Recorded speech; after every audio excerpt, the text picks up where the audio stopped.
प्यारे दोस्तों, आज से 3000 साल पहले मशरक़े वुस्ता के एक छोटे से गांव में एक गरीब लकड़हारा रहा करता था।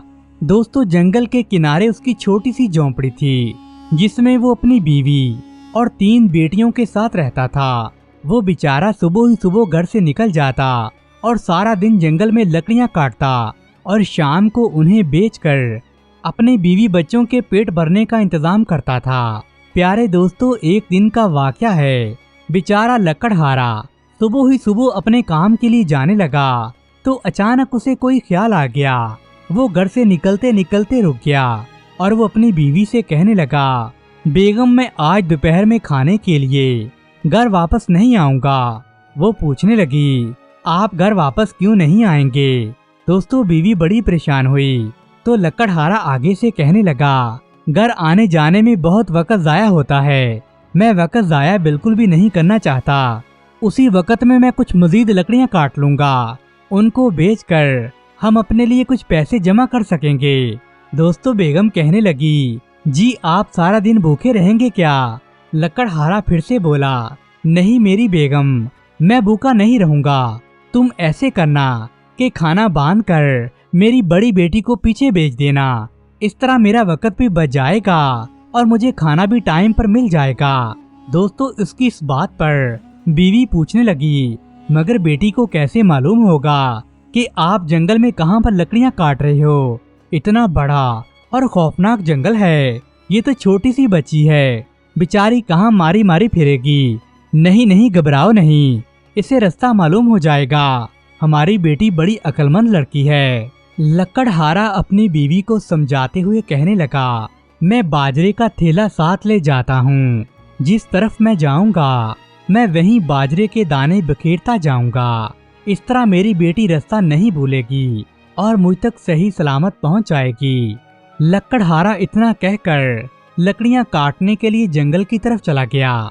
दोस्तों, जब दोपहर हुई और सूरज सर पर आ गया तो लकड़हारे की बीवी अपनी बेटी से कहने लगी, बेटी ये खाना ले लो और अपने बाप को जंगल में पहुंचाओ। बड़ी दोपहर हो गई है, यकीनन तुम्हारे बाप को बड़ी भूख लग रही होगी। दोस्तों, इतना कहकर माँ ने बेटी को खाना बांध दिया और साथ ही नसीहत भी की, बेटी देखना, जिस रास्ते पर बाजरे के दाने बिखरे हुए होंगे तुम उस रास्ते पर सीधी चलती जाना। अगर तुम उस रास्ते से भटक जाओगी तो तुम जंगल में भटक जाओगी, लेकिन अगर तुम उसी रास्ते पर रहोगी तो तुम अपने वालद तक पहुंच जाओगी और कभी भी रास्ता नहीं भूलोगी। बेफिक्र रही माँ जी, मैं उसी रास्ते पर जाऊंगी। बेटी ये कहकर खाना लेकर जंगल की तरफ रवाना हो गई। दोस्तों, जब वो जंगल में पहुंची तो उसे रास्ते में बाजरे के दाने बिखरे हुए कहीं भी नहीं मिले। दरअसल बात ये हुई थी कि सुबह उसका बाप बाजरे के दाने बखेर कर तो गया था, मगर दोपहर तक चिड़ियों और कौवों ने वो सारे बाजरे के दाने चुन लिए थे, इसलिए रास्ते पर एक भी दाना नजर नहीं आ रहा था। यही वजह थी कि बच्ची को एक भी बाजरे का दाना नहीं मिल सका। वो बेचारी बड़ी परेशान हुई। वो सोचने लगी कि अब मैं क्या करूं, कैसे उस रास्ते को ढूंढूं। कभी इधर जाती तो बेचारी कभी उधर जाती। इस तरह अंदाजे से चलती और घूमती, मगर उसे उसका बाप नहीं मिल सका। उसने कई बार सोचा कि मैं अब घर वापस चली जाती हूँ, लेकिन दोस्तों, जंगल बहुत घना था, उसे वापसी का रास्ता भी मिल नहीं रहा था। इस तरह चलते चलते दिन ढलने लगा और रात सर पर आ गई। एक तो घना जंगल, ऊपर से रात, और फिर वो बेचारी अकेली लड़की। दोस्तों, वो करती तो क्या करती, किधर जाती? कदम कदम पर उसका दिल दहल रहा था। तेज हवा से दरख्तों में से अजीबो गरीब आवाजें आ रही थीं और गुप अंधेरे में खौफनाक अंदाज से उल्लू बोल रहे थे। खौफ और दहशत के इस आलम में बेचारी लड़की सहमी हुई थी। इतने में उसे दूर दरख्तों में से थोड़ी सी रोशनी दिखाई दी। यकीनन वहाँ कुछ लोग रहते थे, इसलिए तो वहाँ से रोशनी आ रही थी। बच्ची ने अपने दिल में ये बात सोची तो उसके दिल में थोड़ा सा हौसला पैदा हो गया कि उसे रात गुजारने के लिए थोड़ी सी जगह मिल जाएगी। उसने अपने आप से ये बातें की और जिस तरफ को रोशनी दिखाई दे रही थी वो उसी जानब तेज तेज कदम बढ़ाने लगी। दोस्तों अभी ज्यादा देर नहीं गुजरी थी कि वो रोशनी उसके बिल्कुल करीब पहुंच गई। करीब जाकर वो देखती है कि एक छोटा सा घर है जिसकी खिड़की में से ये रोशनी बाहर आ रही थी। उसने डरते डरते आगे बढ़कर दरवाजे पर आहिस्ता से दस्तक दी। जवाब में एक गुस्से वाली आवाज आई, कौन है? कौन हो तुम? अंदर आ जाओ लड़की। हौले हौले वो बेचारी आगे बढ़ी और तारीक बरामदों में से गुजरती हुई एक कमरे में दाखिल हो गई।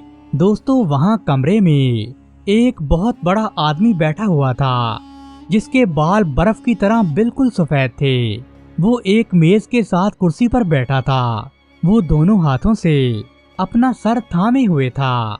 उसकी सफेद और लंबी दाढ़ी मेज पर फैली हुई थी, बल्कि नीचे फर्श तक भी लटकती नजर आ रही थी। लड़की ने फटाफट नजरों से पूरे कमरे का जायजा लिया। वहां उस बूढ़े के अलावा 3 जानवर भी बैठे हुए थे। उनमें से एक मुर्गी थी, एक मुर्गा था और एक गाय थी। लड़की लम्हे भर खामोश खड़ी रही, फिर आजिज़ी से कहने लगी, मैं रास्ता भटक गई थी, बराहे करम मुझे रात गुजरने की इजाजत दीजिए।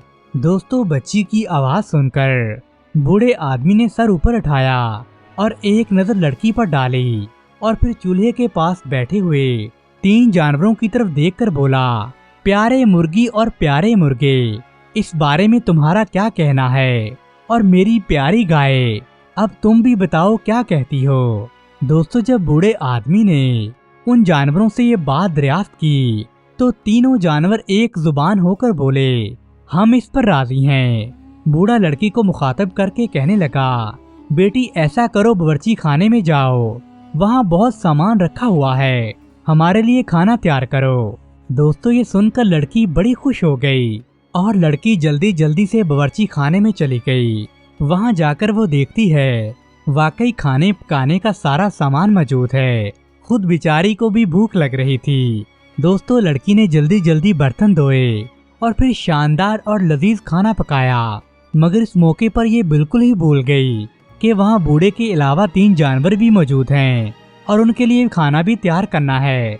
दोस्तों जब वो खाना डालकर लेकर आई और उसने खाना बूढ़े के आगे मेज पर रख दिया, उस वक्त उसे बेइंतहा भूख लग रही थी। चुनाचे उसने जी भर कर खाना खाया। इस तरह जब उसका पेट भर गया तो बूढ़े से कहने लगी, बाबा जी मैं बहुत थकी हुई हूँ, अब मुझे ये बता दीजिए मेरा बिस्तर कहाँ है ताकि मैं रात गुजारने के लिए सो सकूं। दोस्तों बिस्तर के बूढ़ा कोई जवाब देता। तीनों जानवर यक जुबान बोले, तुम इस बूढ़े के साथ बैठी खाना खा रही हो, तुम्हें हमारा कोई ख्याल नहीं है क्या? हम भी तो भूखे हैं। अब तुम ऐसे करो, यहाँ से निकल जाओ, जहाँ तुम्हें रात गुजारने के लिए जगह मिले, अब तुम वहीं चली जाओ। दोस्तों इस पर बूढ़ा आदमी कहने लगा, तुम ऐसे करो, ऊपर की मंजिल पर चली जाओ, वहाँ तुम्हें एक कमरा मिलेगा जहाँ 2 बिस्तर लगे होंगे। बिस्तरों को झाड़ कर और साफ करो, इन पर चादर बिछाओ, उसके बाद मैं आऊंगा और तुम वहीं सो जाना। दोस्तों जैसे ही बूढ़े ने ये कहा, लड़की जल्दी जल्दी से भागी हुई ऊपर की मंजिल पर चली गई। उसने देखा तो वहाँ पर 2 बिस्तर मौजूद थे। उसने दोनों बिस्तरों को अच्छी तरह से झाड़ा और उन्हें साफ किया। उसके बाद उसके ऊपर चादरें बिछा दी और फिर वो बूढ़े आदमी का इंतजार करने लगी। दोस्तों काफी देर तक बूढ़ा जब नहीं आया तो वो एक बिस्तर पर लेट गई। बेचारी दिन भर की थकी हुई थी। जैसे ही वो बिस्तर पर लेटी उसे गहरी नींद आ गई। थोड़ी देर के बाद वो बूढ़ा आदमी भी ऊपर आया। जब उसने देखा कि लड़की सोई हुई है तो उसने मोमबत्ती की लाइट से लड़की के चेहरे का जायजा लिया। उसने उसके सर को हिलाया, लेकिन बेचारी इस कदर गहरी नींद में थी कि उसे जरा भी होश नहीं था। जब बूढ़े ने देखा कि लड़की तो गहरी नींद में है, उसने फर्श पर बने हुए एक खुफिया दरवाजे को खोला और लड़की को उठाकर वो निचले तहखाने में ले गया और लड़की को वहां जाकर कैद कर दिया। दोस्तों अब दूसरी तरफ की बात सुनिए। बेचारा लकड़हारा अपनी बेटी का इंतजार करता रहा। उसने बहुत इंतजार किया, उसकी बेटी खाना लेकर नहीं पहुंची। जब शाम को लकड़हारा लकड़ियां काट कर घर पहुंचा तो वो अपनी बीवी पर गुस्सा करने लगा और उसे कहने लगा, बेगम, तुमने आज तो मुझे भूखा ही मार दिया है। मैंने तुम्हें कहा था कि बड़ी बेटी के हाथ मेरे लिए खाना भेज देना, मगर तुमने खाना क्यों नहीं भेजा? मुझे तुम पर बहुत गुस्सा है। दोस्तों, उसकी बेगम ये सुनकर डर गई और कहने लगी, मेरे हजूर, मेरा इसमें कोई कसूर नहीं है। मैंने तो आपके कहने के मुताबिक बड़ी बेटी को खाना देकर आपके पीछे पीछे भेजा था। वो खाना लेकर पता नहीं कहाँ चली गई और अभी तक वापस भी नहीं आई। अगर आपके पास वो नहीं पहुंची तो फिर कहाँ जा सकती है? मुझे तो डर है, शायद वो जंगल में रास्ता ना भटक गई हो। जंगल में तो इतने खौफनाक दरिंदे हैं। दोस्तों, अब बेचारा लकड़हारा भी फिक्रमंद हो गया और कहने लगा, इस वक्त मैं उसे तलाश करने नहीं जा सकता, क्योंकि रात बहुत फैल गई है। जंगल में बड़े खौफनाक जानवर हैं। हमें सुबह तो किसका इंतजार करना चाहिए। यकीनन वो किसी दरख्त पर चढ़कर रात गुजार लेगी। जैसे ही सुबह होगी वो वापस घर लौट आएगी। दोस्तों, जैसे ही अगले रोज सुबह हुई, लकड़हारा पहले ही बेदार हो गया। उसने जल्दी जल्दी से नाश्ता किया और मामूल के मुताबिक लकड़ियां काटने के लिए चला गया। फिर बीवी से कहने लगा, आज तुम हमारी दरमियाने वाली बेटी को खाना देकर मेरे पीछे भेज देना। आज मैं बाजरे की बजाय बड़े बड़े दानों वाले अनाज के ढेले फेंकूंगा। इस तरह हमारी बेटी रास्ते को ढूंढती ढूंढती मेरे तक पहुंच जाएगी। दोस्तों, इस बार उस लकड़हारे ने बड़े बड़े दाने फेंके ताकि मेरी दूसरी बेटी रास्ता न भटक जाए। लकड़हारा बीवी से ये कहकर चला गया। जब दोपहर का वक्त हुआ तो उसने अपनी मंझली बेटी को खाना देकर कहा, बेटी, जंगल में सिर्फ उसी रास्ते पर जाना जहां अनाज के दाने बिखरे हुए हों। अगर तुम उस रास्ते पर जाओगी तो सीधी अपने बाप तक पहुंच जाओगी। अम्मा जान, आप बेफिक्र रहिए, मैं उसी रास्ते पर जाऊंगी। दोस्तों, लड़की ने यह कहा और बाप का खाना लेकर वो जंगल की तरफ चली गई। जब वो जंगल में दाखिल हुई तो किसी रास्ते पर उसे अनाज के दाने नजर नहीं आए। आज भी वैसे ही हुआ। जंगली परिंदों और जानवरों ने कल की तरह तमाम दाने खा लिए थे। वहां रास्ते पर एक भी दाना बाकी नहीं था। लड़की बेचारी इधर उधर भटकती रही। उसे समझ नहीं आ रहा था कि मैं सही रास्ता कैसे मालूम करूं। दोस्तों, इसी तरह सारा दिन ढल गया। जब शाम के साए फैलने लगे और एकदम से अंधेरा छा गया तो रात में उसे रोशनी दिखाई दी। वो भी अपनी बड़ी बहन की तरह चलती चलती उस बूढ़े आदमी के घर के पास पहुंच गई। बूढ़े आदमी ने उस बेटी को भी कल की तरह यही कहा कि तुम मेरे लिए खाना बनाओ। दोस्तों, मंझली बेटी भी किचन में चली गई और उसने देखा कि वाकई वहां पर खाने का सामान मौजूद था। उसने भी बूढ़े के लिए खाना बनाया, लेकिन जानवरों के लिए खाना बनाना भूल गई। चनाचा जब वो खाना लेकर बूढ़े के पास लेकर आई तो वो दोनों वहां टेबल पर बैठकर खाना खाने लगे। जब वो खाना खा चुके तो तीनों जानवर फिर से बोले, तुम लोग अपने मजे से खाना खा चुके हो, हमारा तुम्हें ख्याल ही नहीं है। अब ऐसे करो, हम तुम्हें यहाँ रहने की जगह नहीं देंगे। तुम अपनी जगह खुद ही ढूंढो जहाँ पर तुम रात बसर कर सको। दोस्तों, बूढ़ा इस पर कहने लगा, बेटी तुम ऐसे करो, दूसरी मंजिल पर चली जाओ। वहाँ पर 2 बिस्तर पड़े हुए हैं, उनको साफ करके वहीं लेट जाना और हाँ, मेरा इंतजार करना। जब मैं आऊंगा तो तब ही सोना, उससे पहले मत सोना। दोस्तों, मंझली बेटी भी बेचारी सारे दिन की जंगल में घूम घूम कर थकी हुई थी, लिहाजा उसने अपना बिस्तर दुरुस्त किया, चादर बिछाई और बूढ़े के इंतजार करते करते उसे नींद आ गई और वो सो गई। बूढ़े ने आज फिर वैसे ही किया। जब वो ऊपर आया तो वो लड़की भी सो चुकी थी। बूढ़े आदमी ने उस लड़की को उठाया और तय खाने में ले जाकर उसको भी कैद कर डाला। जब तीसरी सुबह हुई और लकड़हारा फिर जंगल जाने लगा तो अपनी बीवी से फिर बोला, आज तुम ऐसे करना, हमारी सबसे छोटी बेटी को खाना देकर मेरे पीछे भेज देना। मुझे पूरा यकीन है कि हमारी सबसे छोटी बेटी अपनी बहनों से ज्यादा ज़हीन है और वो बड़ी फर्माबरदार भी है और वो जंगल में रास्ता कभी नहीं भूलेगी और सीधी मेरे पास ही पहुंच जाएगी। दोस्तों, उसकी बीवी ने जब ये बात सुनी तो उसका कलेजा धक से रह गया, क्योंकि वो अपनी छोटी बेटी से बहुत प्यार करती थी और वो अपनी छोटी बेटी को खोना नहीं चाहती थी। लेकिन वो इतना जानती थी कि मेरी बेटी बहुत चालाक होशियार है और अपनी दोनों बहनों से कहीं ज्यादा अक्लमंद है। लकड़हारा बीवी से कहने लगा, बेगम फिक्र करने की कोई जरूरत नहीं है। मैं आज ऐसा करूंगा कि उससे भी बड़े दानों का थैला ले जाऊंगा और तमाम दाने जो इतने मोटे मोटे हैं उन्हें रास्ते में फेंक दूंगा। मुझे पूरा यकीन है कि हमारी ये बेटी बड़ी ज़हीनो फतीन है और बड़ी अक्लमंद भी है। ये दानों के पीछे पीछे चलती चलती जरूर मुझ तक पहुंच जाएगी। दोस्तों, पहले तो उसकी बीवी इनकार करती रही, लेकिन आखिर वो लकड़हारे की जिद पर मजबूर हो गई और कहने लगी, अच्छा मैं उसे आपके पीछे बेच दूंगी। दोस्तों, अगले दिन लकड़हारा काम पर रवाना हो गया और उसने रास्ते में वो दाने बखेर दिए। जब दोपहर का वक्त हुआ तो उसकी माँ कहने लगी, मेरी बेटी बड़े ध्यान से ये खाना लेकर दानों वाले रास्तों पर चलती चलती अपने बाप तक पहुंच जाना, ताकि तुम अपनी दोनों बहनों की तरह कहीं रास्ता ना भटक जाओ।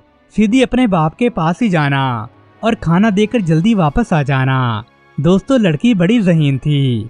वो कहने लगी, अम्मा जान आप बिल्कुल फिक्र ना करें, मैं उसी रास्ते पर जाऊंगी जहाँ पर दाने बिखरे हुए होंगे और मुझे यकीन है मैं अपनी दोनों बहनों की तरह जंगल में रास्ता नहीं भूलूंगी। दोस्तों, बेटी ने खाना लिया और जंगल की तरफ रवाना हो गई। लेकिन जब वो बेचारी जंगल के बीचों बीच पहुंची तो उसे भी रास्ता नजर नहीं आ रहा था, क्योंकि वहां दाने नजर ही नहीं आ रहे थे, क्योंकि आज भी जंगली कबूतरों और जानवरों ने वो सारे दाने खा लिए थे। वो बेचारी बड़ी परेशान हुई। चलते चलते जंगल में वो कभी इधर जाती तो कभी उधर जाती, सारा दिन मारा मारा फिरती रही। जब रात होने लगी तो उसे बड़ी परेशानी हुई। अब वो बेचारी करती भी तो क्या करती। उसने रास्ता तलाश करने की बहुत सारी कोशिशें की थी, लेकिन उसे ठीक रास्ता मिल ही नहीं पाया। अंधेरे के सिवा उस जंगल में कुछ दिखाई नहीं देता था। वो बेचारी भी अपनी दूसरी दोनों बहनों की तरह जंगल में भटकती फिर रही थी, लेकिन उसे दूर दरख्तों के बीच में से थोड़ी सी रोशनी नजर आई। दोस्तों, वो भी इस रोशनी की तरफ चल पड़ी। चलते चलते उसे भी उस बूढ़े आदमी का मकान नजर आया। उसने दरवाजे पर दस्तक दी तो अंदर से आवाज आई कि अंदर आ जाओ बेटी। जब वो अंदर पहुंची तो वहाँ एक बूढ़ा आदमी बैठा हुआ था और करीब ही चूल्हे के पास वही तीनों जानवर बैठे थे। लड़की ने मिन्नत समाजत करते हुए कहा, बाबा जी, मैं जंगल में रास्ता भूल गई हूँ। मैं आपसे दरख्वास्त करती हूँ, मुझे एक रात जंगल में गुजारने की इजाजत दी जाए।